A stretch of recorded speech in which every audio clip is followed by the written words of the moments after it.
Bonjour à chacune et chacun d'entre vous, chers Veillois.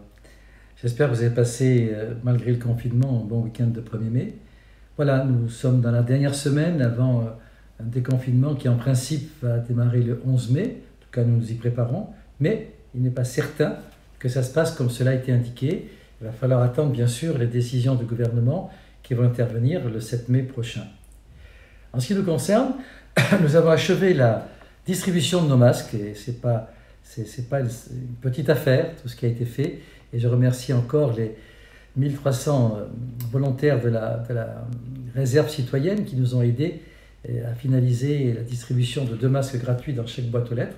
Alors il y a eu un problème, parce que cette réserve citoyenne ne connaît pas parfaitement toutes les rues, toutes les boîtes aux lettres, et il y a eu des trous dans la raquette.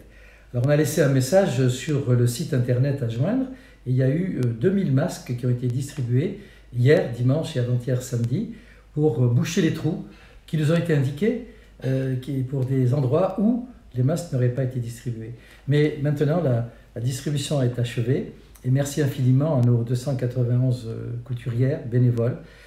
On va faire en sorte de remercier tous ces volontaires après la crise, bien entendu, parce que si certains méritent la reconnaissance des Veillois, ce sont bien eux. Merci encore à eux. On a également fait le tour des boutiques éphémères, des points de retrait et également des paniers solidaires ce week-end. Et je dois dire que maintenant on a créé un besoin, parce que c'est vrai que les personnes que je rencontre souhaitent que le dispositif qu'on a mis en place perdure après le déconfinement. Alors il ne perdurera pas pour Ribert et pour Gallieni, qui vont continuer d'exister le plus longtemps possible dans les 15 jours qui viennent. Je vous donnerai les dates auxquelles on arrêtera, bien entendu, de manière précise. Mais il y a un point précis aussi, c'est Michel Ricard. Et là, je me suis rendu compte d'erreurs que je vous ai déjà dit qui avaient été commises, de ne pas créer un marché du samedi ou du dimanche matin à un endroit, Michel Ricard ou la place de l'Europe. Un sondage est parti, des lettres ont été mises dans les boîtes aux lettres des habitants de Rueil-sur-Seine, et une plateforme numérique a été aussi sollicitée. Donc j'attends les résultats. Dès qu'on aura les résultats, on prendra une décision, et moi je souhaite qu'on puisse mettre en place un marché dans ce quartier qui en a réellement besoin, à partir du moment où on ferme la boutique éphémère de Michel Ricard, qu'on puisse mettre en place un marché d'ici le 15 juin, ou au plus tard dans la deuxième quinzaine de juin, le temps de trouver les commerçants qui acceptent de venir, etc. etc. Et puis également, bravo pour nos amis qui nous ont permis de faire les paniers solidaires. Il y a près de 1600 paniers qui ont été vendus à 5 € ou à 10 € pour des personnes nécessiteuses qui vraiment ont été ravis de trouver ces produits dans les grandes résidences de la ville de Rueil. Nous sommes ainsi passés aux Outrées, au Bulvis, enfin Jules Verne, au Clos des Terres Rouges, au Tarâtre, au Gibet, et Rueil-sur-Seine, bien sûr, avec toutes les résidences de Gounod, Camille Saint-Saëns, la de Tassigny, etc., qui ont été concernées par la distribution des paniers dans l'école Charles Perrault. J'ai assisté, il y avait énormément de monde, et je crois que les gens sont assez heureux de voir qu'il y a un dispositif complet dans la ville qui rapproche la population de l'alimentation. J'espère que le 11 mai prochain va nous permettre de reprendre des activités normales.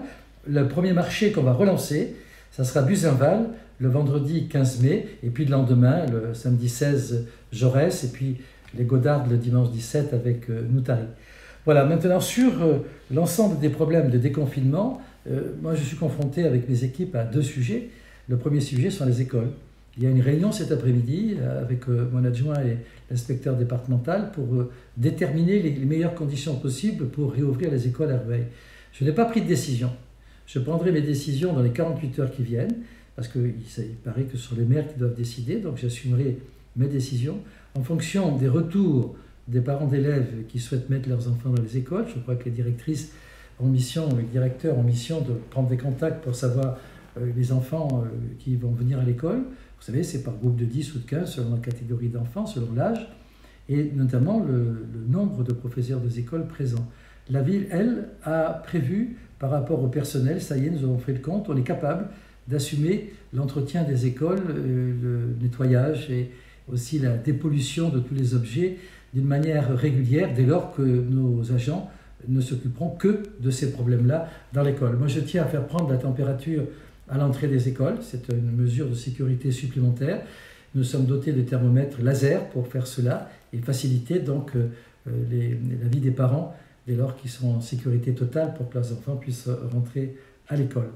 Nous avons aussi mis en place un système de pistes cyclables éphémères et surtout de circuits cyclables dont les panneaux vont fleurir dans les rues de la ville, sur les bords de Seine notamment, mais aussi sur les hauts de la ville, pour faciliter la circulation cycliste dans la ville de Rueil. C'est un souci. Et également sur les routes départementales.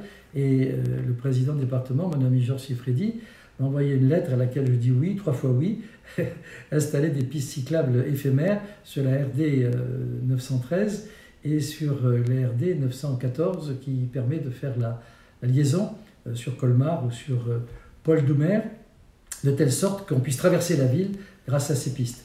Voilà, je vous ai donné toutes les indications que je pouvais vous donner sur le déconfinement. Je ne peux pas vous en dire plus, car sur les clubs sportifs, sur les ouvertures des terrains de sport, des gymnases ou même des parcs et jardins, pour l'instant, nous n'avons pas le droit de les réouvrir puisque nous sommes en zone rouge et que ça sera une décision qui ne sera pas prise avant, je pense, le 2 juin prochain, si d'aventure elle est prise et si d'aventure il n'y a pas de risque de nouvelle prolifération de ce sacré virus.